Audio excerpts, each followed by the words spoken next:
you tonight. You don't have to look up at the stars. No, no, no, no. Come take a look at my dream world. Tonight. You don't have to look up at the stars. Chat, if you wanna come get it, then come for it. I'm so clean, my kick's nice, I'm Chuck Norris. Minute made the beat bounce, had to jump on it. Run for it, run, Gump Forrest Gump like hollow pumps, you gotta jump.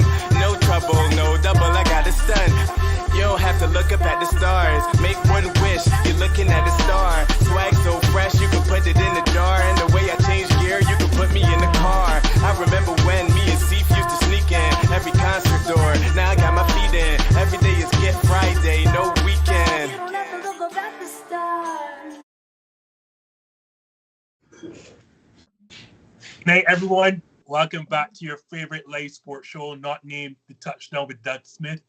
Indeed, I have a great cast from NFL season. As you all, two of my longtime friends that I have not had on for so long. I just mentioned him, so I have to introduce him right now. The Touchdown with Doug Smith, one of my favorite YouTube follows. What is going on, my brother? Man, good, my brother. Hey, thank you so much for having me on, bro. And man, dude, I love the hospitality every time I'm on, man. You have such a fun, genuine way about yourself. And man, this is gonna be a great show tonight, man. I'm excited. You're only saying that because your Dolphins are one of the 3 unbeaten, but we're gonna get there. Because if you have been on for way too long, then if you're a fan of this show, this guy needs no introduction.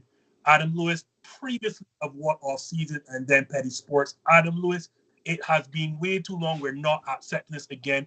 What is going on, my guy? Man, it is so great to be here. It was kind of weird getting ready for the show today because, you might get into it later. Took a little bit off from the industry and whatnot, but I still got that feeling, giddy feeling, getting behind the mic, getting the headphones on, chopping it up with the guys. I might be a little unprepared, I won't lie, but I'm ready, and it feels good to be here. So appreciate you. Kind of like Doug said, welcoming me with open arms and kind of always be in there to say, hey, man, you've always got a spot here. And honestly, I really think that's why I'm here today, Justin. So really appreciate you having me. Well, if you think we are unprepared, we were all unprepared for this season because who would have thought the 3 unbeatens going into week 4 of this season are the Philadelphia Eagles, the Miami Dolphins, and the New York Giants, one of whom is about to play just shortly. But I'm going to start with you, Doug. One of those 3 unbeatens, the Philadelphia Eagles, embarrassed the Minnesota Vikings and just spanked division rivals, the Washington Commanders. So is it safe to say right now, Doug, that these Eagles are the best team in the NFL, or at least the NFC? Definitely in the NFC for sure. And that's not a slight to them. I'm going to get to why I'm choosing Miami Dolphins as number 1. Look, even though he did a Kirk Cousins, they seized the moment and handled Kirk Cousins. Kirk Cousins did what Kirk Cousins does, and which is throw interceptions in primetime moments. He's Phillip Rivers 2.0. He will spoil you with riches in the regular season, and he will choke in primetime moments. And Eagles not only did their thing against him, but they did their thing offensively. Very rarely when you have so many superstars come in all at one time, especially on the offensive side of the ball. We've seen that happening with Denver where they're not exactly gelling right now. No, they didn't miss a beat. Jalen Hurts is doing his thing, and we haven't even seen the ceiling for Jalen Hurts, man. I'm loving Philly right now. They're going to be a problem. I see them winning the division, and very, very, very exciting team for sure. Respect on Jalen's name. It's about time Jalen Hurts gets that NFL respect. Not to butt in, but talk about a weight lifted off, man. Like, yeesh. You have been. Yeah, I saw it coming the whole time. You've been Jalen Hurts' biggest supporter that I know personally. So go right ahead. Is this the best team in the NFL right now, Adam? Best team in the NFL? It's that's hard to sell me on currently, and here's why. We can't say that Jalen Hurts himself rightfully took a team and elevated them to a national championship, right? Obviously, Tua comes in when Jalen's playing bad, wins the title game. Jalen comes in when Tua's playing bad and wins the SEC title game. With Oklahoma, but obviously a guy named Joe Burrow and maybe the best college football quarterback season we've ever seen happened as well. And you also take a look at the fact that, and again, I'm not taking anything away from Jalen Hurts, but we just have to take from what's in front of us. And when you talk about the best team, I'm basically asking myself right now, is this a team that I could really see competing later on down the line for a title? Yes, it is. But you also want to take a look at Nick Sirianni as well. And unfortunately, the only memory I've got of him is kind of butchering that, we've got systems and we've got things that need to happen in certain places. And kind of his first press conference, it was kind of rough. But he's proving also that when you put weapons around Jalen Hurts and when you put weapons around this Eagles team and you bring in some of these defensive players, that they can make a case for the best team in the NFL. In the NFC, yes, I will say the National Football Conference in terms of you look at the Bucs, you look at the Packers. Still love what the Bucs are bringing. I know they haven't played buttoned-up football, and it was really 6 points until about the last 40 seconds of that last game.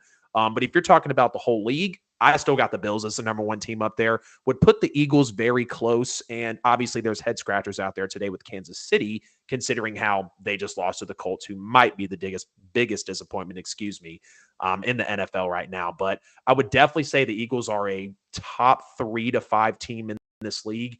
But I just don't know yet because I love Josh Allen over Jalen Hurts. But when you look at the schemes of Buffalo, the schemes of Philadelphia, and the coaching in general, it gets very hairy. But Philadelphia does have a good claim, no question about that. So I'm gonna go here, and I'm usually not a prisoner of the moment, but I'm gonna be that guy right now, and I'm going to say yes. Yes, Josh Allen is times better than Jalen Hurts, but I also watched Josh Allen against Doug's Miami Dolphins, and that team had to throw 63 times. Like, that team is all Josh Allen, and still have not addressed their run game. The reason, right, and this is no disrespect to Doug's Miami Dolphins whatsoever, but when I look at the Philadelphia Eagles at this current moment, and I'm not saying they're going to be the best team going forward, but at this current moment, I cannot identify a single area of concern on this football team right now. So let's forget Jalen Hurts in the offense. We may be talking about the best defensive line in football at this moment. I think they are leading the league in sacks with 12 and still turning around and giving up a league low 4.4 yards per pass attempt. Like, that's ridiculous. Then you look at their secondary, they added big game Dre Slate, and then you look, I think they picked up CJ Gardner-Johnson. I don't know why the Saints did that. So, like, this area is clear. They picked up Hassan Reddick in the offseason, good one of the more underrated pass league. Drafted Jordan Davis to put alongside in that fearsome defensive front. Yep. You can't run on them. Their secondary is very good. And then let's get to the other side of the football that we really wanted to talk about. We all know about the big addition of AJ Brown. This is a team that has always been a very, very potent running attack. Oh, yeah. I know they added a great possession receiver in AJ Brown. Davante Smith is like a man beater for this offense right now. Yep. So the concern for me going into this season, and Neil can transition right into it, and this is really why I have them as the best team in football. So Neil can transition into the second topic, is my concerns with the possible development of Jalen Hurts. And what I've seen from Jalen Hurts so far, because I've always had from Alabama to Oklahoma to his first 2 years in the league, my primary concern with Jalen Hurts was his arm strength and the accuracy on those deep balls. If I'm being honest with myself, what I've seen through 3 games this season, the deep ball has been there. The accuracy has been on point. Davante Smith is a problem when you have to focus on AJ Brown. Yep. As I said, the team can run the football. It can stop the run. It can stop the pass. There with the quarterback, Jalen Hurts, looking like he does right now at this moment. Yep. I have to say, to answer the second question, not only has Jalen Hurts proved himself as a legit franchise starting quarterback, and I have to be the first person to hold up my hand because I had my doubts all along, but he's answered them. So not only is he a franchise starting quarterback, but for me at this moment with no holes, the ability to stop the run, to defend the pass, to run the football, to throw it. Yeah. It's the problem, and it's the best team in the NFL right now. Doug, yeah, so I'm gonna I'll come in, man. Jalen Hurts, man, is definitely proven himself. Last year, I was on Philly, the podcast. It's one of the fastest up and growing Eagles podcasts out there. That's my guy right there. And dude, man, I said that Hurts is gonna be better than Carson Wentz. And people lost their Oh, mind. yeah. They lost their mind. I got called a lot of stuff. I'm going to keep it PG, man. But use your imagination of just terrible things you would say to Hitler. And that was said to me. Look, man, people were coming for your boy. And I stood my ground. I'm like, this guy had the highest football IQ, which doesn't necessarily mean everything, right? But that is very important. And we saw in college, he's a great game manager, has a very accurate ball. Him and Tua have very similar skills. Obviously, Jalen Hurts is way faster than Tua, right? But man, I love it. And his composure when it comes to being in very difficult situation, primetime games, man. He is the guy. He is the guy. He needs to be put in right now as top 5, no later than top 7 best quarterbacks in the league right now.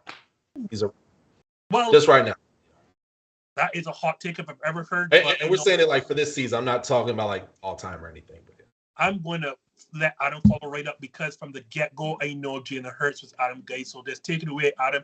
Has Jalen Hurts finally proven himself this season? Well, let's call the spade the spade. It's not that Jalen Hurts has finally proven himself. It's finally the fact that the Eagles have proven how to learn to use Jalen Hurts. They have proven that they know how to use him now. They have put weapons around him because a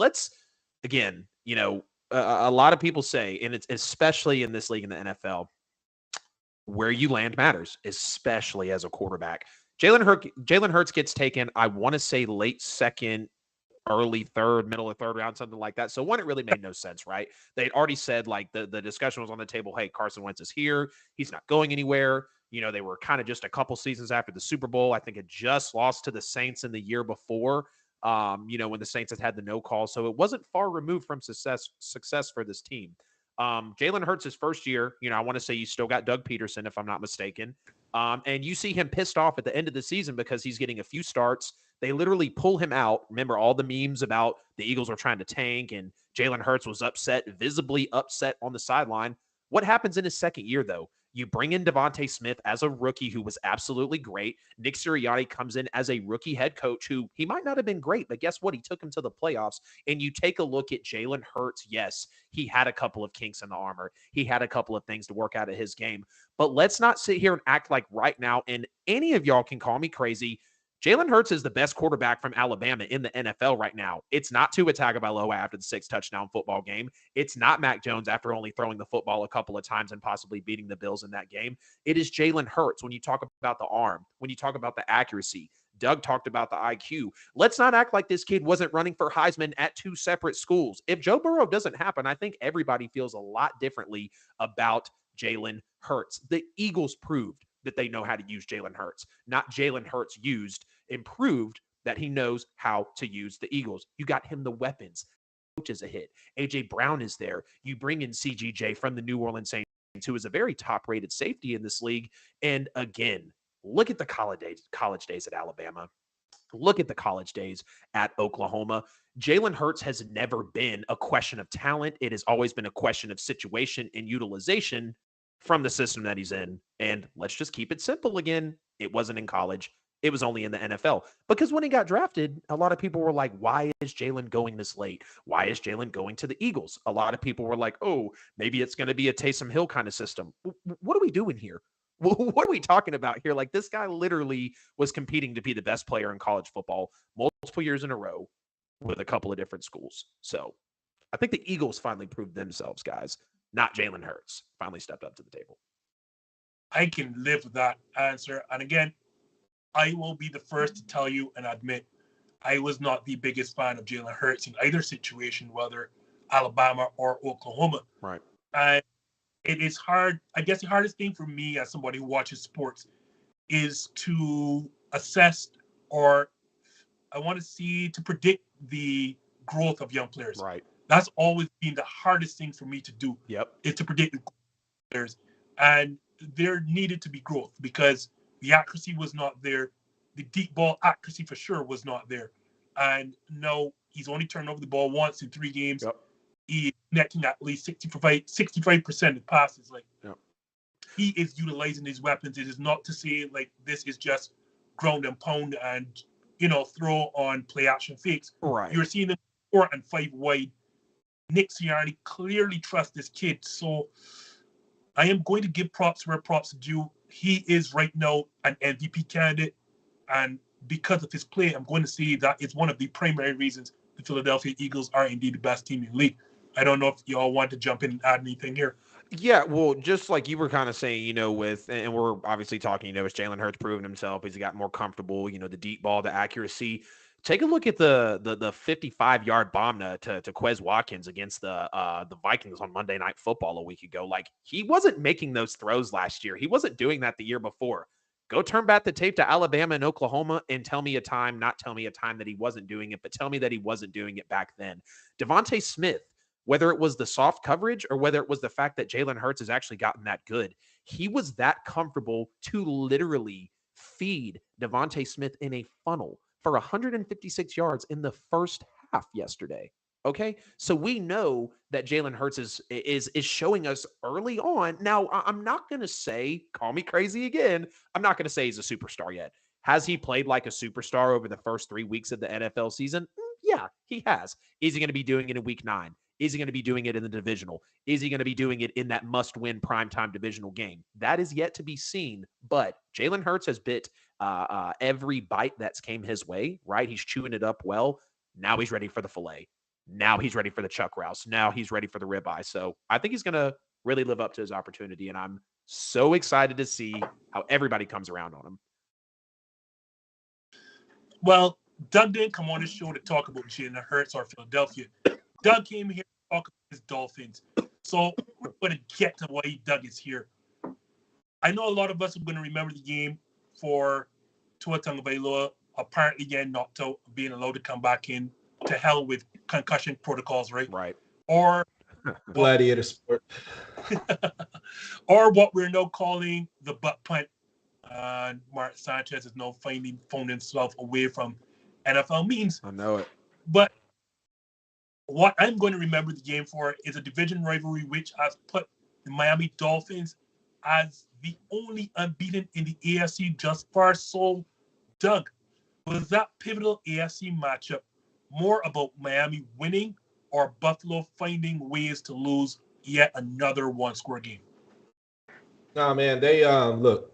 First of all, let me say I have the utmost respect for the Buffalo Bills, even though I can't stand them. They are our rival, and they have the best quarterback in the NFL, the best. Not Jalen, it's Josh Allen. He's the best quarterback in the NFL. So to beat someone of that caliber, I mean, this is like. Dog, this team is the real deal. That defense, their offense, everything's clicking. Their running game, I mean, Josh Allen kind of is the running game, but they did pretty good against us, right? That being said, Miami found a way to win. They found a way to win. They found a way to beat a very good team. A lot of people who are Buffalo Bills fans say, well, they were missing 12 starters. Look, we were missing 6 starters, and Josh Allen also, who is your best player on the entire team, offensive defense combined, he almost threw 3 interceptions, one of them almost being a pick 6, right? There were that heat out there, man. It broke them, but also broke Miami. We also lost people who had to go out on cramps too. That wasn't your average Miami hot day. Tua showed so much heart, man. Before this game, I don't know where he's at right now statistically, but leading the NFL in yards. Last year, he finished the NFL most accurate QB in the NFL, though they weren't the longest passes. That's still a pretty good stat, pretty good game manager. Especially as he wasn't really even fully healed for a while. Now he is. The O-line is still not complete. It's still not complete. We had the worst O-lineman in the whole NFL last year, right? And that's above. Man, thank you, Saints fan. Oh, my goodness. And shout out to Teron Armstead for saying what's up to me a month ago at the Raiders. That's dope. So he's a great guy. Look at that, blocking your quarterback. He's a cool guy, man. I love his music. Man, I heard his mixtape was a T-Stead. I don't want to go off topic, but he's a dope guy, man. Shout out to Nola. My wife's a Saints fan. But let's go, baby. But the Dolphins are that good. They are that good. This wasn't like, look, both teams made mistakes. You know what I mean? Tua had some really bad throws too at times. And our running game is still not all that, man. That Tua not made the throws that they try to blame in the Baltimore game. Oh, well, it was just wide open people. If you watch that game, almost every throw was in double coverage, man, and he made those throws happen. Teddy Bridgewater couldn't have did that, right? So, and then, of course, defense, right? You have a top 3 best safety in the league, Javon Holland, at the age of 22. crazy.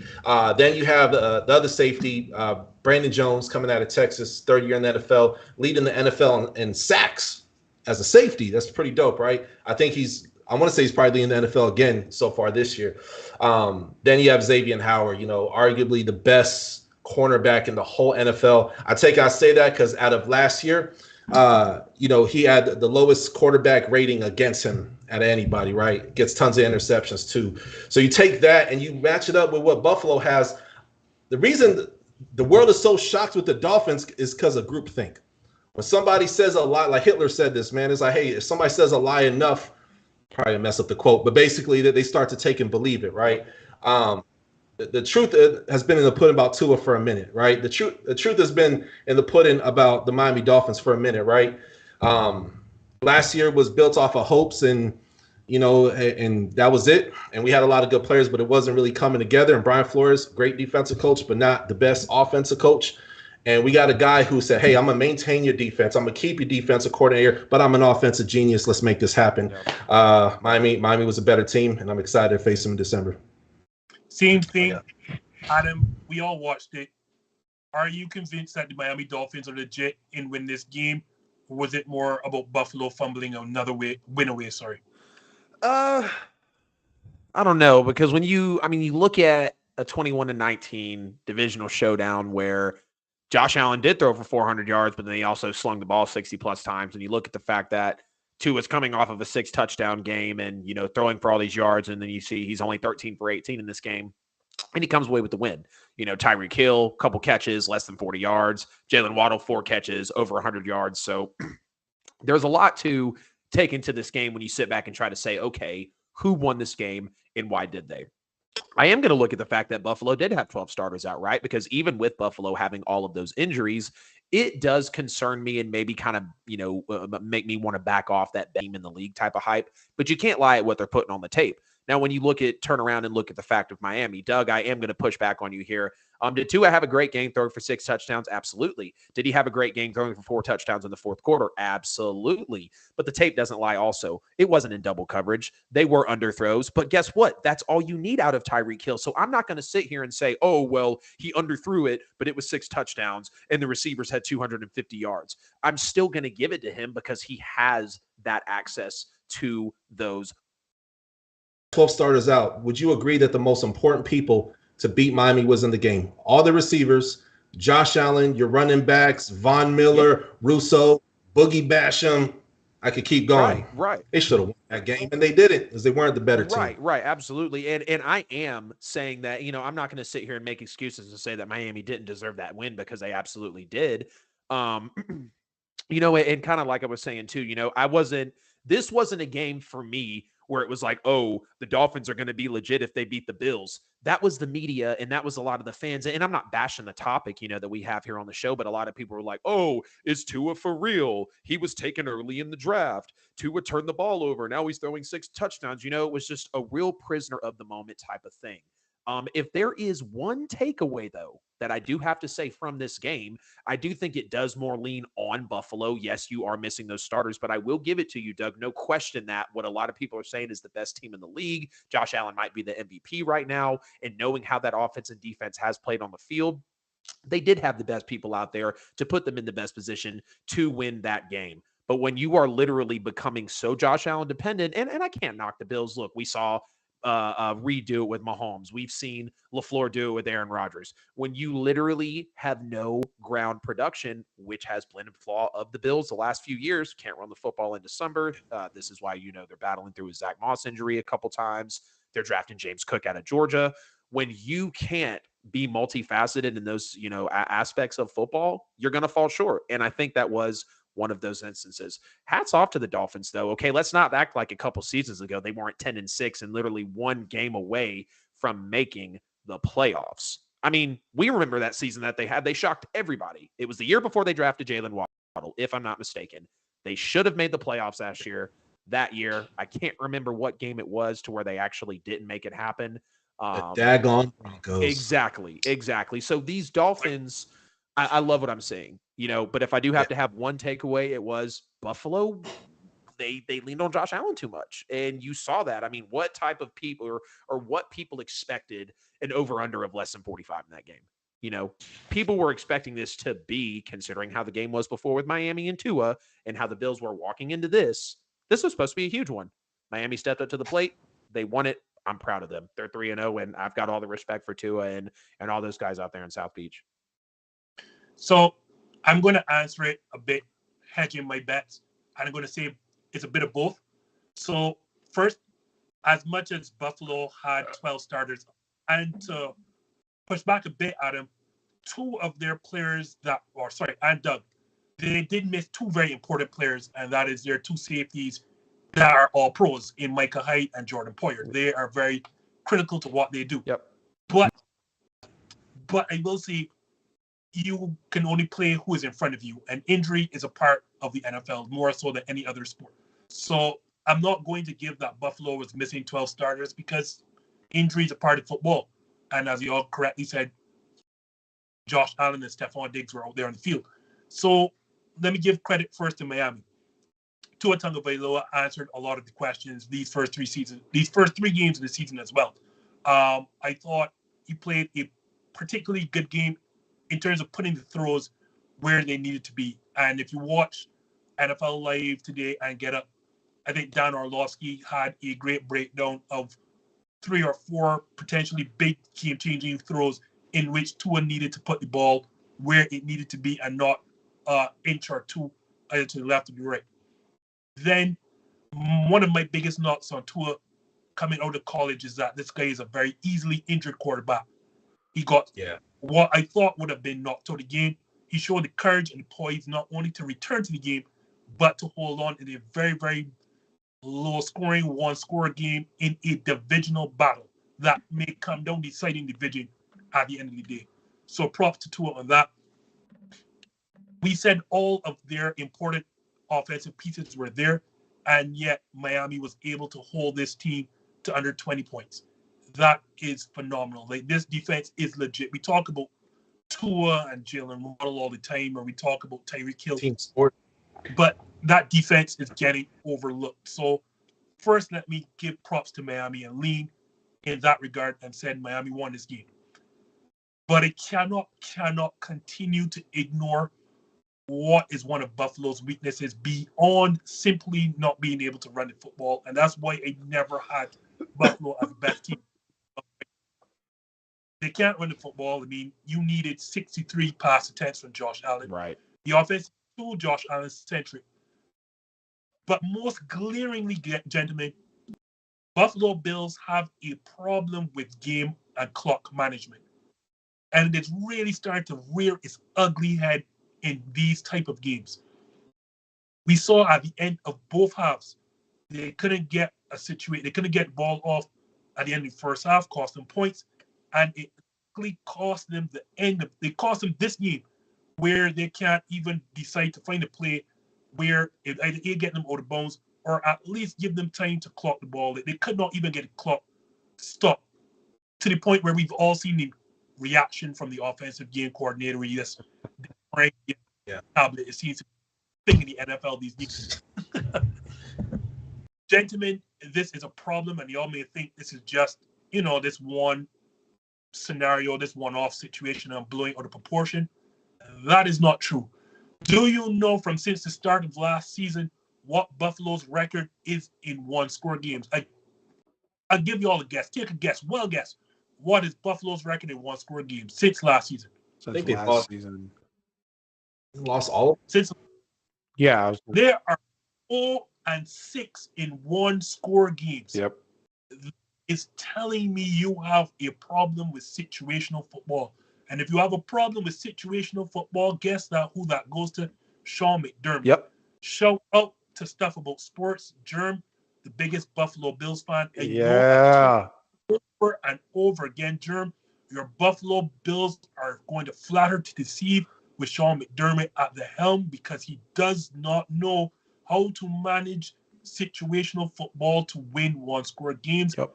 This is just symptomatic of that over and over again. So yes, the Miami Dolphins, without a shadow of a doubt, won this game.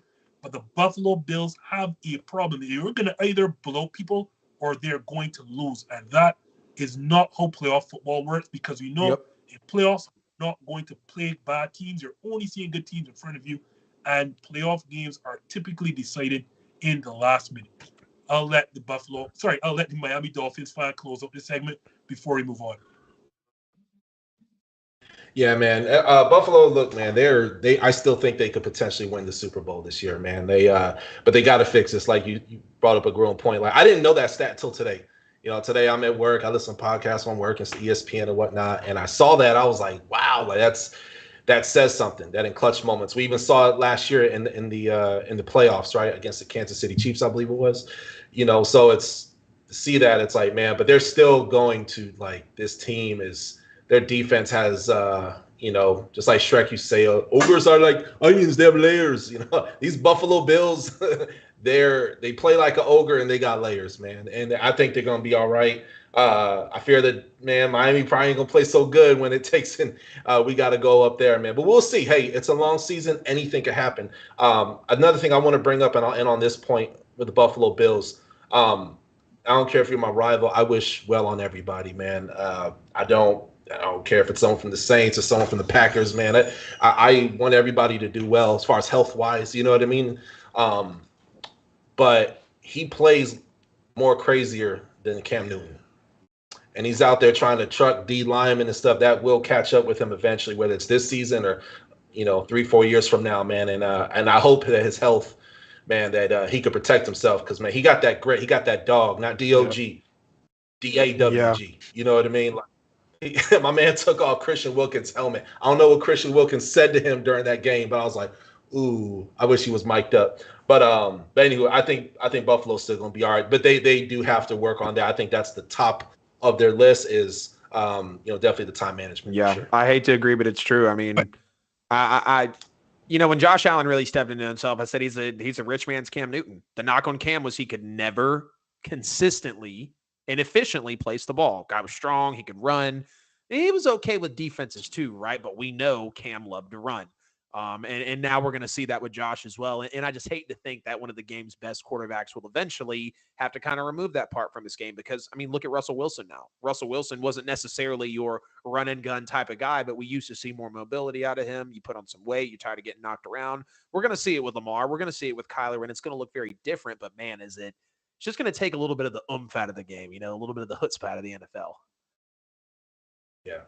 You're going to have to help with Russell Wilson because we're going to get there right now. There we go. Going one overhyped team to possibly one overhyped division called the AFC West. Gentlemen, we heard before a football was kicked or thrown or caught or intercepted how great the AFC division was to the point that this may be the best division ever in football. Well, guess what, gentlemen? Yesterday, the best division in all of football ever, possibly 3 of those teams lost to the worst division possibly ever in all of football, and that is the AFC South. So the Chiefs, the Chargers, and the Raiders all went down to AFC South opponents. Well, we sat down and had the luxury on Sunday Night Football and watched what was one dreadful offensive performance by the Denver Broncos. So this time, because you started so eloquently talking about Russell Wilson, Adam, I'm going to go to you. Considering that the Raiders are winless, the Chargers are 1-2, and the Chiefs just lost to the previously winless Indianapolis Colts, is this AFC West overhyped? And yeah, overhyped. Yeah, is the AFC West overhyped? I mean, this is definitely a double-edged question because you look at, what is it? I mean, I'm looking here. I mean, only half of the division has a winning record. I get it. We're, 3 weeks into the season, but I don't know if anybody expected the Chargers to be 1-2. I can guarantee you nobody expected the Raiders to be 0-3. And the Chiefs and Broncos, we're kind of here and there, but we heard a lot about, Chargers, best roster on paper, best team in the league, best players out there. Look at the acquisitions they had. The offseason was crazy. We know that the Broncos brought in Russell Wilson and had a lot of pieces moving around within that team. We know that the Chiefs, of course, they went through some changes as well with Tyreek Hill. This whole division had a lot of movement in it. And we know we were talking about, Patrick Mahomes, Russell Wilson, Justin Herbert, and Derek Carr. Is this the best quarterback division we've maybe ever seen? But, we also have to take into account, again, context of our situations here. I think the preseason not being so heavily respected, or not even heavily no, I will say with that.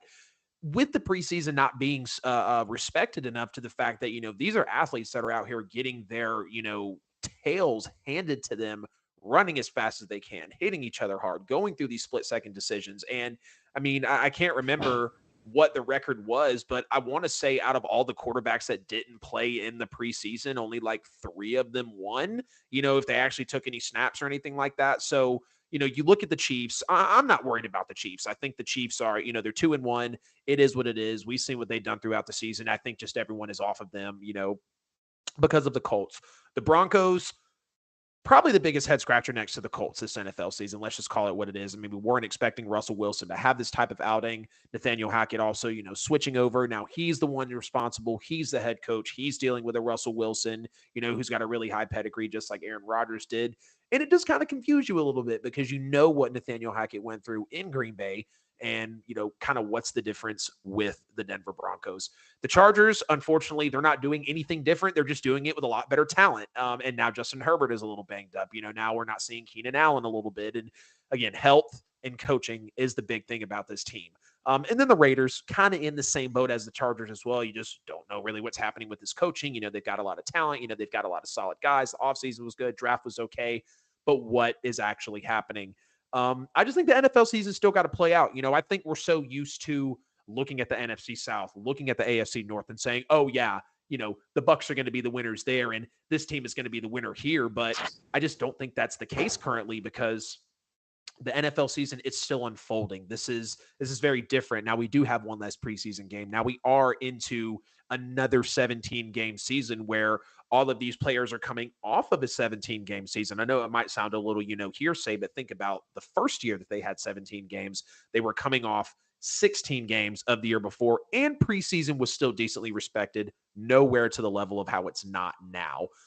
So I just think the NFL is really going to have to be one of those things where it's still going to unfold. You're still going to see some teams gaining their identity. And if it was to week 7 or 8 and we were still kind of wondering who is who, it wouldn't surprise me. Overhyped, yes, because of the way the NFL has changed, but no, because we know the type of talent that's sitting over there. No question about that. Same question, Doug. Is the AFC West overrated or is it just early season and we're going to see the best of these 4 teams? Yeah, Adam made a lot of great points, man, and I'll add to that. I have a very similar, like 95% similar to Adam there. Before the season, no, ain't no hype here, but obviously we got to see it play out on the field, right? Because it looks fantastic on paper, right? But overhyped, right? Because like injuries and people not gelling. I would say because of that. Exactly. So it's early, right? It's still early. You could be 0-3 and win the Super Bowl. It's not like, but you gotta really get it going. With the preseason, it's tricky, right? Because we gained the regular season game, and then we lost the preseason game to probably to even things out. But then you got folks go out there and they just, hey man, coach says, hey, you're gonna take and go out there and you're just gonna jam up a few guys. You probably get one pass and tear their ACL on just the craziest thing. So like, I get it. Part of it's protecting your stars too, right? I always try to be sensitive to that because I'm like, shout out to my guy Trill Williams on the Dolphins, man. Freaking lit it up, and then he tore his ACL, man. This dude was like, every play was just hit stick versus the Eagles. I mean, he raised, obviously he's not against all the starters, but he did his thing and gets injured, right? This can still be a very exciting division. If you ask me again in maybe another month, I'll be like, yeah. But I'll say this. The Chargers, I don't know what voodoo witch doctor they pissed off. Man, just, dude, all the injuries, man. Even before the season, it's like, golly, like, I see a Super Bowl team when I look on paper. And it can happen if they get healthy at the right time and get hot at the right time. Would y'all agree that, Herbert is a long-haired Josh Allen? Like, did you see that throw to Jalen Guyton yesterday? My God, man, he's a dog. That was like, Man, if Guyton was a ghost holding a penny, that ball would have hit that Literally, penny, man. dude. Like, that's a weird analogy. The but, arm angle, man, the that movement, like the depth of the pass, the accurate. I mean, that was probably the best throw that I've seen in a long time. I'm just going to say that is one of the best throws outside of a Patrick Mahomes masterclass that I've seen in a very, very long time. Respect to Kyler Murray, respect to Aaron Rodgers. Not saying they can't do it, but damn, that was a throw to Jalen Guyton. Like, seriously. That it was a bomb. That was phenomenal. And I love the kind of like the goon thug mentality of Herbert, man, putting on weight, just like he has an attitude to him. I still think they could be good, man. Again, it's just, if you're a coach, this is where, like, hey, injuries are happening and good teams adjust when this happens, right? Good teams have depth to adjust, right? Look at the New England Patriots for years. They raised hell upon the NFL, right? I don't care what team you're a fan of, like, they destroyed us all. But every year there was injuries on that O-line, injuries to the receiver court, and they found ways. So hopefully they can do this. I know it's kind of a long answer. No, I think the Chargers, they still got to get their coaching right, which sucks so bad, right? Because, like, their coach, see, Justin, I'm going to let you take it away because, like, I hate seeing a team that is so damn talented, but they don't, the coach, the quarterback, the GM, the front office, it's like the mindset of a franchise, right? If you can't get your mindset right, you're never going to go anywhere. Justin, take it away. I feel bad for the Chargers too. I'm going to get there right now, but first let me start with the Raiders. I've said this over and over again. Neil's tired of hearing me with these cliche sentences, and one of them is wide receivers do not win games. So I don't know why Las Vegas fan base felt all this great, like we're going to the Super Bowl because they got my guy Davante Adams. Because, wide receivers also don't win games. You know who else don't win games? Bill Belichick disciples. Bill Belichick disciples do not win games unless their name is Flores. And wide receivers do not tilt the balance of games. So I'm going to start there. I do not know why they thought that Josh McDaniels 3.0 was going to change things. You just mentioned it, Adam. When the top of your franchise is bad and the top of the Raiders franchise has been bad for so, that culture is not going to change automatically because you get Davante Adams. All right. Now to those Chargers. It is some voodoo, it's some witch doctor, but it is really the culture of that organization. Brandon Staley is not the answer in Los Angeles. And I do not know why Chargers don't seem to understand this. This guy was given a job on the back of the defensive performance that he would have had with the Los Angeles Rams. Right. I think that's the only reason he got the job. Which I credit really to Aaron Donald and Jalen Ramsey. Right. He has come out with a similarly talented defense, and the Los Angeles Chargers, game after game after game, have to beat you by putting up points. They cannot stop anyone. Nope. Then what is the purpose of having Brandon Staley as your coach? He is or if you think Sean McDermott is bad, he is an even worse game manager and clock decider in terms of situational football than Sean McDermott. And he held well in terms of coaching defense as a defensive mind is even worse than that. Yeah. You are going to get Justin Herbert out there killed because you're going to have to rely on him every single day, throwing 40 and 50 times, and that is not a recipe for success. Keep Tyrod Taylor's doctor away from Herbert. Please for real. Come over here, young buck. Let me help you. Apparently has that team doctor in a lawsuit. No, Doug talked about the witch doctor, the voodoo situation. Their left tackle, Rashawn Slater, is done for the year. Joey Bosa's game to game with a hamstring situation. We don't know if Justin Herbert, like with those ribs. This, as football is not won on paper, you are not going to win with Brandon Staley as your head coach. No to the other two teams who I expected to be good. And ironically, they're the two teams with winning records. Let me put a caveat and say these are only 3 games that have gone so far. So obviously they can turn around with the exception of the Las Vegas Raiders. Their season is done. I'm writing them off right now. Going to these other 2 teams, I was wrong in going to bat for Nathaniel Hackett. It will take time for Russell Wilson to adjust because Aaron Rodgers did the same. He had a down season in the first year. Nathaniel Hackett coached the Packers as an offensive assistant, and then the next 2 seasons he becomes MVP, and it's not by coincidence. So Russell Wilson will take time to adjust. Nathaniel Hackett's system has him under center a lot more than he's accustomed to, and it's just that I don't think Russ is as good as we think he is either. But that's another conversation for another time. The defense is very good. The defense is very good, and I still expect the Broncos to be there or thereabouts at the end of the season. The Chiefs just had a blip. That doesn't happen again. I don't know what the hell that defensive or player said to us. I mean, it had to be egregious because we know there's things that are said on the field, but he doesn't go mouthing off, and the Colts probably lose that game. So let's put that as a blip on the radar. And the reality of the situation, the Chiefs are still 2-1.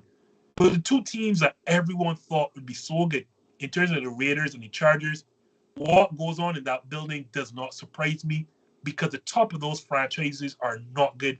And until they get that situation fixed, we will continue to see the Chargers fall short of expectations and their roster. And once you have a Davis at the helm of a Raiders situation, well, whatever. Y'all can chime in before we move on. Yeah, man. The Raiders, man, it's you made a good point. I mean, it's like people leave the New England Patriots, man. They're like, just think the grass is just always greener, man. And no, that's not necessarily the case. You know what I mean? And with the Raiders, I mean, you hit the nail on the head right there, man. You can't, Davante Adams here. I just think this is going to be a Super Bowl. And it's like, yeah, they had a pretty decent draft and stuff like that, man. But like, when you become what's the word? Well, when you become like one track minded, like we know who's going to take and get the ball. It's like Derrick Henry in Tennessee. We know what your game plan is. Ryan Tannehill going to make 2 or 3 decent throws, but we know that you don't trust your QB, right?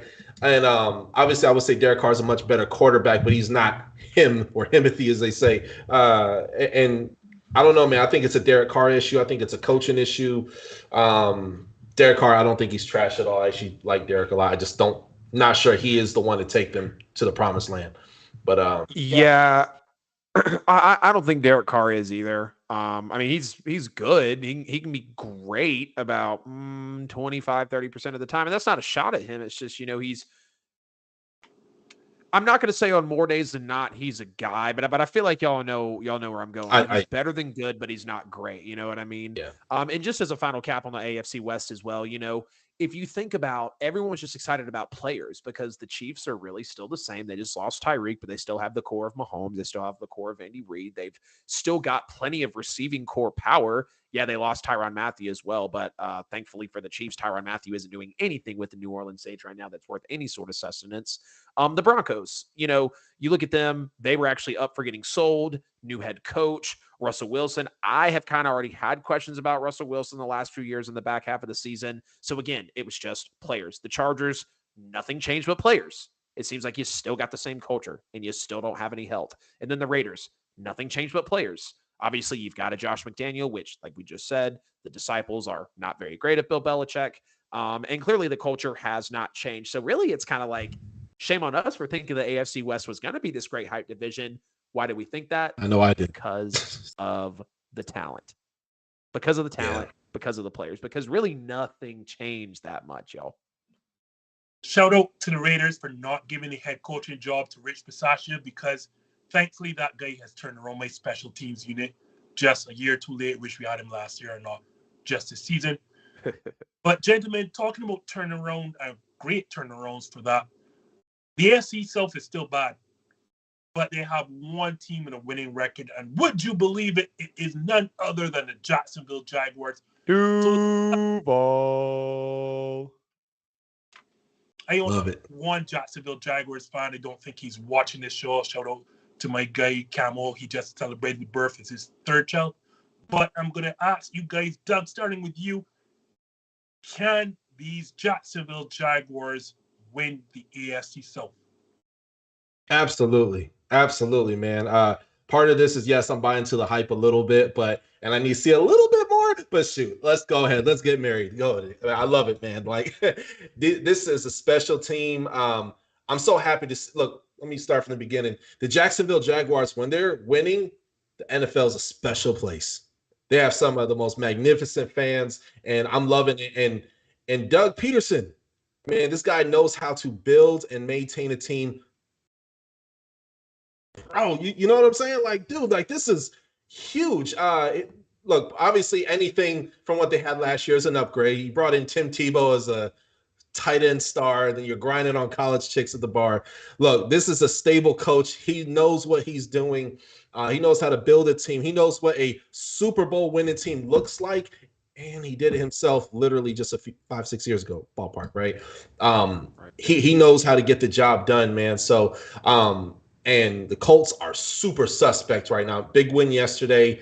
Hopefully they could build off that, man. I like Matt Ryan, big Matt Ryan guy, but I think it's also too late in his career kind of thing. I look at the Titans, and like I said before, man, it's Derrick Henry's going to be your game plan every year. He's going to be out of the NFL the next 3 years, man, And then you lost Harold Landry. I'm excited to see what they do with Malik. I'm ready for Malik Willis. I'm ready to ride that train and see where it goes, man, because very, very exciting, right? But yeah, man, of course you got the Texans, man. They're super promising. Dameon Pierce, huge fan. I'm a Gators fan, man, so I've been watching him for a minute, man. They got Davis Mills, man. I think they found a franchise quarterback, but they're working out a lot of kinks, right? And I think Lovie Smith's the guy for that, but that's another episode, another day. But if I'm comparing where Jags are right now, where they're heading, who they have on their team, and they're getting the job done, I say Jags win this division. Am I crazy to believe, Adam, that the Jacksonville Jaguars will win this AFC South division? Not necessarily crazy, and you made a lot of good points. Now, let's just take a look at their schedule. They got Eagles, Texans, Colts. They're probably going to go 2-1 in those 3 games, right? Those Raiders. The way those teams have played overall this year, it sounds like you could be coming up on another 2 to 3 wins there.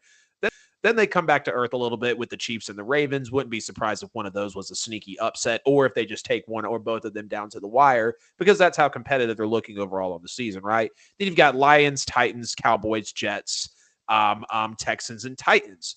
So are we really potentially, and no, you're not crazy, Justin, are we really potentially talking about a second-year, Trevor Lawrence-led, best college football quarterback prospect we've ever seen, Doug Peterson, 6 years from a Super Bowl win over Bill Belichick, where they dropped over 40 points, 10-12 win Jaguar team?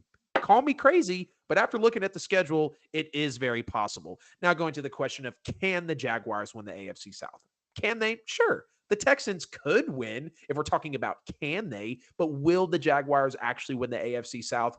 I won't lie. I'm about 65% bought in right now. Let's just take a look at the division. If we're going off of potential merit on leadership, I think we can say Doug Peterson is probably the best coach in that division right now. I know there's going to be pushback for your Frank Reichs of the world and for your Mike, what is the Titans head coach? Obviously, Vrabel. Yeah, Mike Vrabel. There we go, right? But if we're talking about, and of course, Lovie Smith as well.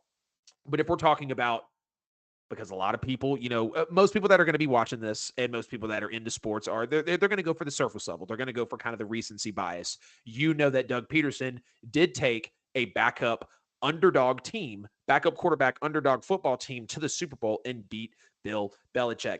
If you want to talk about quarterbacks in the division, as of right now, Trevor Lawrence is the best quarterback in this division. You look at the overall roster as well. What don't the Colts have? Receiving power. What don't the Titans have? Everything outside of Derrick Henry. And what don't the Texans have? Everything outside of a football team. The Jaguars are equipped. I know we're only 3 weeks in, and I started to type at first. Why is this really going to be something that we're going to entertain? But hey, Jaguars, Jags and Colts, probably the 2 biggest surprises of the NFL season. Call me crazy, whatever you want. And it's pretty funny how polarizing both of their results are. I'm about 65% bought in on them winning the AFC South right now. I do think the Colts could get it together. But at the same time, I really don't know, because we saw what they did last year against the Jags with Carson Wentz in a couple of very winnable games. I personally believe the Titans, a couple years ago, kind of how Baker Mayfield had his lightning in the bottle 7 or 8 weeks. I feel like the Titans had a little lightning in the bottle. Ryan Tannehill's season came in. And then the Texans are the Texans. So the opportunity is there for the Jaguars to win the AFC South, which is so crazy to say. But again, also some respect for Trevor Lawrence coming down the pipeline, looks like.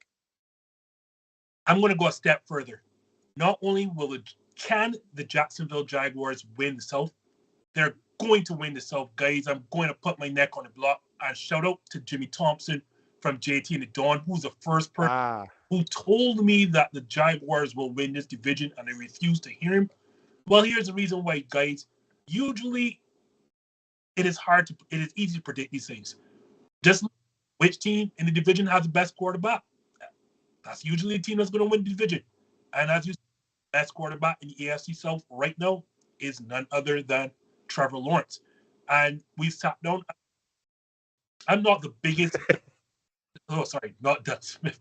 I'm not the biggest Doug Peterson fan in the world, but what he has done with Trevor Lawrence is made him a extremely accurate turnover-less quarterback, and that's what you want. Yep. I think you only have 1 turnover on the season, 7 touchdowns in 3 games. That's what you want. But the turnaround is just not at the head coach and quarterback level. This is a team that is giving up a league low in terms of rushing yards. They're even only allowing 3.1 yards per carry. Think about that, gentlemen. 3.1 yards per carry this defense. In a division with Derrick Henry. In a division with Derrick Henry and I don't forget the other. The 2 best running backs in the NFL arguably are in that division. They're going to face those 2 running backs and have that rushing defense. Yep. And this is a top 10 rushing offense, so it is not all the quarterback and the head coach. Gentlemen, it is early season yet, but I suspect that we are indeed looking at the best team in the AFC South. I think we're going to be looking at how the Bengals honestly turned out last year. I mean, let's take a look at the situation. Say what you want about Christian Kirk. That guy's a stud. He is absolutely balling right now with Trevor Lawrence. I think he's found his favorite target. I thought Travis Etienne was the best running back in the draft coming out. Again, call me crazy if you want, but he really showed me those Alvin Kamara type of vibes. And then you've got a Super Bowl winning head coach in Doug Peterson. I mean, this team is shaping up. It really is. When you take a look at your Jags of the league and you take a look at your Lions of the league, and hell, you take a look at your New York Giants of the league, I think the Giants are definitely a little on the outside looking in when we're talking about maybe a Lions and a Jags in terms of just what we've seen in the season overall. But I mean, wow, and shame on us for not thinking that a Super Bowl winning head coach, again, doubting Doug Peterson, not taking into account what he's actually done. And giving Trevor Lawrence a veteran wide receiver, giving Trevor Lawrence a college teammate, giving Trevor Lawrence just an overall better opportunity to actually succeed in a franchise that's really been kind of a dumpster fire outside of Jacksonville over the last decade. Yeah. So, guys, I know we spent a lot of time talking about the AFC, but we're going to transition back to the NFC because we sat down and saw the 2 old guys at quarterback, for lack of a better term, duel it out in a 4-12 defensive slugfest. So I love a pass by Brady, though. As a guy who has seen these 2 teams so often in the last 3-4 years, Adam, as currently constituted, are the Packers and the Bucs still NFC powers? Still NFC power. So basically, I think what we're getting at is, when you look at the NFC, are the Packers and the Bucs a team that you kind of expect to, be facing off in the NFC title game, or at least one of them be there, maybe one of them be in the Super Bowl? I'm still going to say yeah, because we are still talking about Aaron Rodgers. We are still talking about Tom Brady. We know what both of these teams have done recently in the last couple of years. Obviously, Brady doing much more than Rodgers, but we can't take away the fact that Rodgers has put on a couple of great regular seasons, back-to-back MVPs.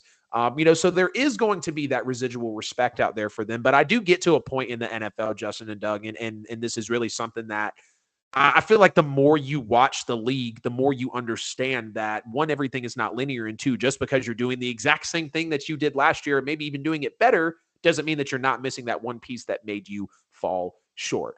The Packers are going to win 12 to 15, maybe even 16 games this year, okay? Well, I'm not going to say 15 to 16, but the Packers are going to win between 12 and 14 games this year, right? There's no question about that. But what are they going to be when December and January comes around, when you only have a Romeo Dobbs or Dubs, however you say his name, and you only have a Randall Cobb and an Alan Lazard actually out there in the middle of an NFC title game when you're on the road in Tampa Bay? What are you going to show me then? You know, everybody always wants to talk about these NFC title games that Aaron Rodgers had against the Falcons. And Justin, I know you can attest to this. All the NFC title games he's had over the last few years and how he just hasn't played his best. The Bucs are obviously the Bucs. You know, it's kind of crazy that they haven't really played any sort of resemblance of buttoned up football so far in the NFL. And, you know, you could argue that they should have won that game. Tom Brady, you know, is pissed off about a false start, and rightfully so. They could be undefeated as well. We don't know what would have happened because they did have to hit the 2-point. So both of those teams really do ride greatly off merit. But if we're talking about obviously some new heavyweight hitters coming into the NFC, I don't think we can sleep on the Rams. I don't think we can sleep on the Niners. Call me crazy with the Niners, but somehow the Niners it's kind of funny how they know how to win football games with the same players, right? Oh, wait, it's because those guys have done it before. It's because they've got the culture. It's because they've got the coaching. I know the Cardinals are 1-2, but that is another team as well that could come around this year. We obviously know about the Eagles. I got a lot of respect for the Vikings right now. Can't even lie about that. I mean, even look at the Bears and Lions, y'all. I know we're talking about heavy hitters of the NFC, but there are teams in there. And out of some of those teams that I named, I am confident that a few of those can go in and dethrone the Packers, dethrone the Bucs, maybe take over what the Eagles are trying to do right now. So are they powers of the NFC? Yes, absolutely. But they got a lot of team hot on their tails. I would take a look out for the Eagles and the Rams right now. No question about it. Same thing. The Packers, Bucs, still NFC powers? Yeah, of course. They're powers until they're no longer powers. Now, when you say powers, when I say powers, I'm talking about a team that we're expecting to see in the playoffs. If that's like the standard, absolutely. The Buccaneers are the Buccaneers until they show otherwise, right? Same thing with the Packers, regardless of what happens with Aaron Rodgers in the playoffs, right? Regardless of what happens with Brady and his wife, if they stay together or not, right? I don't like to say that because the media's covered it, right? You know, hopefully everything works out there. Hey, we got to say it too. Yeah, man, it's crazy life, man. But I'll say this, man, they're both still be great teams.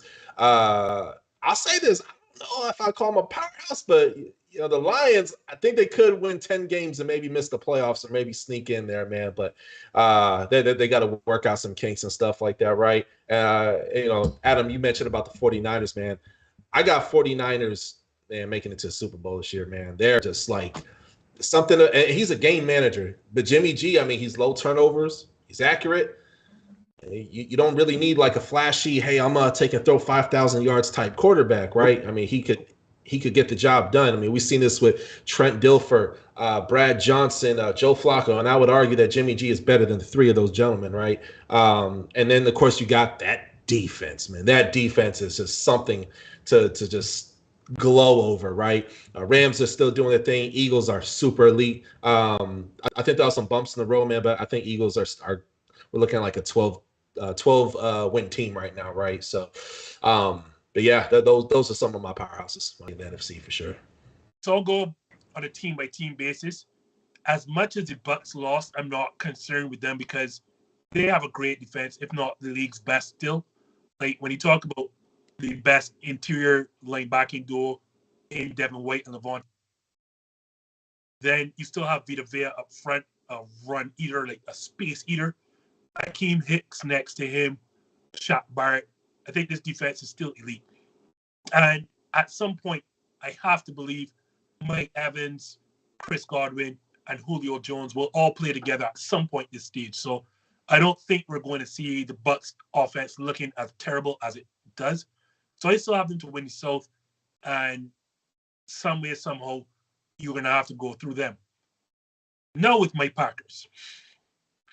Let's start with the obvious, the issues on offense. There's no longer Davante Adams, and we don't have that weapon to stretch the field. The two best players on offense, not named Aaron Rodgers in my estimation, are Aaron Jones and A.J. Dillon. So teams are going to essentially start keying in on the run, kind of like what the Bucs did in the second half to keep us scoreless. Our offense is going to go, guys. I'm going to say this right now. Our offense will improve and go as far as Aaron Rodgers learns to trust the two kids, and by the two kids, I mean Romeo Dobbs and Christian Watson. Watson obviously played due to injury. But now that we know Sammy Watkins is going to miss time being on the IR, he's going to have to trust these two kids. The faster he trusts these two kids, the better along this offense is going to move and move quickly, because teams are no longer fearing, like, teams are loading the box. Deep shots are there to be had, and the only two deep threats that he has are the two kids in Romeo Doubs and Christian Watson. Yep. It means we're going to have to rely on the running game like we've done for the last 2 weeks. Now, on the flip side, I've said this going in, we have a truly elite defense. The problem is, people laughed at me last week and I said this, we have a Ferrari being driven by a taxi driver. Now, by definition, a taxi driver is a professional driver, so you should be able to ride, but you don't want a taxi driver driving a Ferrari. Shout out to Guru, who warned me about Joe Barry before he coached a single snap of defense. Joe Barry is one of the softest, most risk-averse defensive coordinators I have ever seen in my entire life. It looked good in the first half when he took some chances. He blitzed here because we still have problems getting pressure up front when Kenny Clark is not playing. Like, Kenny Clark on that defensive front is the only person who consistently wins one-on-one. So at points, we're going to have to send some blitzes. We kept the wrong Smith as also, because we really should have kept Zadarius Smith instead of Preston Smith. But that's another conversation for another time. This defense is elite at all three levels. The problem is, and we saw it in the first half, when we were aggressive and advantageous, we looked good. That last drive, and I say this, and Neil is tired of me saying these cliche statements. In times of adversity, a coach will reveal who his true self really is. Yep. And on that last drive by Tampa Bay, it was not that Tom Brady magically became Tom Brady and, it was another one of these game-winning drives from Tom Brady. No. Joe Barry, in his infinite wisdom, revealed his true hands and decided, I'm going to stick with these soft zones that I so love, gave up a ton of yardage and told his players to keep everything in front of him. And lo and behold, Tom Brady marched his way all the way down because we were just giving up stuff in front and gave up a potential game-tying touchdown.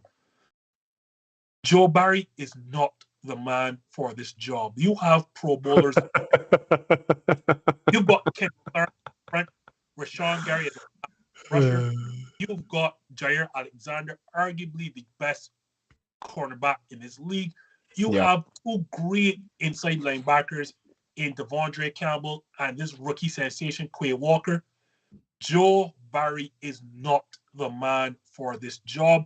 The Minnesota Vikings game told me everything I needed to know, because when that assignment called for you to match up Jair Alexander man on Justin Jefferson entire game, Joe Barry said, no, we are a zone defense. I refuse to do it. And watch Justin Jefferson tear up that zone over and over and over again. And at no point did Joe Barry hold up his hand and said, it was my fault. All I heard was excuse after excuse after excuse out of his mouth. What I really heard was, I don't know how to coach man to man. That is all. I heard coach basically how to coach man to man defenses. This team primarily should be playing man to man with the defensive talent we have. God, yeah. That is why I say don't know Green Bay Packers, because this is a team that is going to have to win games playing defense and running the football. This is not a high-scoring team anymore. The players are there, but Joe Barry is not the coach for the job. I'll just move on because we spent too much time, and there are two things, and we'll get through this quickly. Today, guys, and it took forever. I don't know why it took so long. The NFL decided finally to disband the joke that was otherwise called the Pro Bowl, and now they're having the Pro Bowl games. That name is even worse. I was like, the Pro Bowl games? Like, y'all. The board game? I think the Pro Bowl games are going to be better than the actual Pro Bowl because they're tossing it out for a series of skill games, and they're going to have as a centerpiece a flag touch football game, which is what the Pro Bowl was anyhow at this point in time. Adam, and we don't have to stay long with this question. Do you agree with the NFL finally ditching that nuisance, that joke of a Pro Bowl? Yeah, absolutely. I mean, we talk about, the Pro Bowl is supposed to be the best players in the league, all surrounded by one time, but we never got to see the guys from the Super Bowl playing it. Why is that? Because they didn't want to hurt themselves before playing the big game. If you ask me, unless you're throwing it directly into the tank, every game in the regular season and in the playoffs is going to be a big game. Every time an NFL player personally steps onto a field or they play a big part in a game or in a team, it's a big game for them. So taking this off the table is nice. And I mean, look, they took a page out of the NBA's book. They took a page out of Major League Baseball's book. Turn it into an actual weekend, because not only is the Pro Bowl not viewed, but if you actually turn it into a couple of events, that's tickets, that's merchandise, that's more hotels, that's more food that's eaten, that's everything. So, hats off to the NFL. And I guess if Roger Goodell had anything to do with this, and it's about time, it feels like you make a move as a commissioner that is going to benefit things. I wasn't knocking you for the 17 games in the regular season. I wasn't knocking you for three preseason games instead of 4. The name is still trash. The Pro Bowl games come on now, but whatever. No more Pro Bowl. So now we're going to have more interactive events. I'm here for it. I think it'll be cool. Kind of thinking about it now, they already did have some other things, of course, that went into, that style of play, but it is what it is. And I'm hoping that it turns out really well. Yeah, man, I'm right there with you, man. Look, I used to love watching the Pro Bowl. I was also in 8th grade. Man, I haven't watched it since then, man. Like, look, Ricky Williams got player of the game one year. Derek Brooks, one of the greatest linebackers, arguably top 10 greatest linebacker of all time, played for the Buccaneers.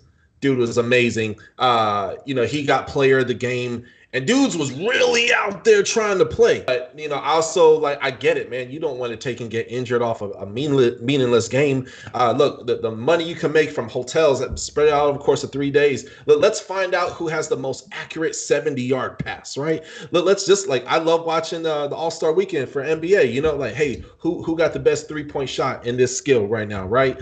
Slam dunk challenge. These are fun things. How about, I don't know if they're going to have this, but how about who can do the craziest one-handed catch, hey, let's have a Hail Mary challenge, man. Just mix it up, man.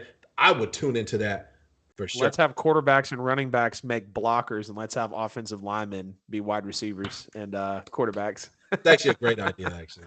That would be great. Have those guys stand up front. Oh, yeah. Watch some 400-pound dude who's pre-diabetic, hey, man, go far! Yeah. Fantastic. I know, but y'all said it all. Ratings were going down anyway. No one's watching the game. Right. Players not get injured. The players that are in the Super Bowl are not playing. Get rid of the down. I like the festivities. But I'm not here to talk about the Pro Bowl, guys. I'm here to talk about the Super Bowl because the biggest news was really answered this weekend. My own Riri, Rihanna, Robin, Rihanna Fenty Beauty, whatever you want to call her. My Beijing hometown girl, Rihanna, is going to lead the Super Bowl halftime show, and that's all I care about. Yep, I want to hear Diamonds. I want to hear Shut Up and Drive. I want to hear Work. I want to hear it all. Umbrella, and I am here for it all. I want to hear Love the Way You Lie. I want to hear it all. Talking about, I could go on and all the top hits. You could go back to Pandy Replay, all of those things. That is what I want to hear. This is a Barbados show, as you know, so I'm going to shout out Barbados, whoever did do well in the world. And Rihanna is easily the best female entertainer in the entire world right now. So I'll shout out for the NFL to get it right and putting Rihanna on the biggest stage possible. That's all I care about. Screw the Pro Bowl. Big up Rihanna. So, gentlemen, as we get out of here right now, quick answers, 20 seconds or less. Who wins tonight and why? Doug, you got it first. Oh, appreciate you, man. Thank you. Pleasure being on the show tonight, by the way. Man, I got Giants winning this. They seem to have a bit more momentum, and the Cowboys, even though they won last week, man, they are a hot mess, man. I have them winning maybe 4 games, maximum 5 games this whole year. What a giant disappointment. Just, man, transfer them boys to the USFL. Matter of fact, see it since they so cold and they can't move on the field and take and get victories like they're supposed to and build a championship team, send them to the CFL. I'm done with this team. I got Giants winning tonight, 30-17. Same question, Adam, as we wrap up here. I don't know, man. This was kind of tough. I'm going to say Cowboys, though, just for the sole fact of, Cowboys fans feeling kind of down and out. Cooper Rush, when is Dak coming back? And, let's say there's a odd game tonight where Cooper Rush is going off and CeeDee Lamb has a great game and the defense is looking good and Zeke is out there. And it's just going to be enough of, I guess, a little bit of, what's the word I'm looking for here? Delusion for the Cowboys fans to be so happy about a win over the New York Giants. Oh, but they're undefeated. It's the New York Giants and Daniel Jones. So, yeah, I got the Cowboys, but who's really going to be watching? Not me. I'm about to go eat dinner after the show, which I had a great time, by the way. Loved being on. Can't wait to make this a thing again.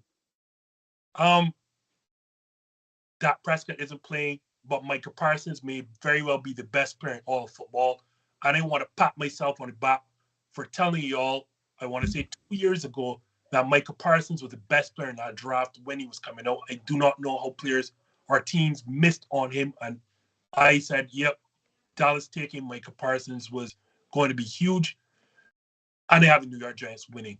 I don't know. It seems, there he is. I was about to say, guys, unfortunately, Adam Lewis has been out of the game for too long. He does not have his own show anymore. But what that means, gentlemen, is that we will drag Adam Lewis's corpse on this show every single week. Hopefully, fingers crossed, we will on every Monday. So you can come back here every 7 p.m. Eastern, 6 p.m. Central, Mondays right here on YouTube, and you will find Adam hopefully with us. Doug, plug yourself. Tell the guys what you have coming up next and how to find you. Oh, man, appreciate you, man. Honestly, man, I collaborate with a lot of folks, man, and this is like top 3 for me, man. I love coming on your show, the vibe, man, the energy, hashtag This Just In Sports, man. Y'all hit that dang subscribe button, man. This is my guy right here. My show's called The Touchdown with Doug Smith. Just commented down below. You can go ahead and hit that subscribe button. Been going for about 2.5 years now, man. Just about to hit 500,000 views, man. Really growing a brand. Hopefully one day make a career out of this, man. Between January and I cover the whole NFL, but between January and April, I do a lot of pre-draft NFL interviews. So we've had guys like Rondale Moore, Nakobe Dean, Jalen Nair, Brian Asamoah, Hassan Haskins, a lot of big dogs, man. So we gonna keep it going, and hopefully, God willing, maybe I could even take and be at the draft in person. Who knows? Trying to work out some stuff right now, man. But yeah, man. I'm year-round, off-season, and everything, man. So check me out, The Touchdown with Doug Smith, Touchdown Nation. What's up? Please go check it out. It is one of the better, if not best, follows. So you go hit it wherever you get your podcast. Go listen to Touchdown with Doug Smith. And every Monday night, if you have some time, come back here, 7 p.m. Eastern, 6 p.m. Central. We will drag Adam Lewis here. I promise you, this is not the only time you will see Adam season. You can find us on Instagram. You can find us on Facebook. You can find us on Twitter, hashtag This Just In. Please put in the hashtag. None of us want to listen to the dribble that is spoken by Max Kellerman. You want this, the real hashtag This Just In. So for Adam Lewis, for Doug Smith from The Touchdown with Doug Smith, this is Justin signing out for hashtag This Just In. See you next week. Deuces. Peace. Yeah. I know that after tonight, you don't have to look up at the stars. No. I Come take a look at my dream world. Tonight, you don't have to look up at the stars. Chat, if you wanna come get it, then come for it. I'm so clean, my kick's nice, I'm Chuck Norris. Minute made the beat bounce, had to jump on it. Run for it, run, Gump Forrest Gump like hollow pumps, you gotta jump. No trouble, no double, I got a stun. You don't have to look up at the stars. Make one wish, you're looking at a star. Swag so fresh, you can put it in the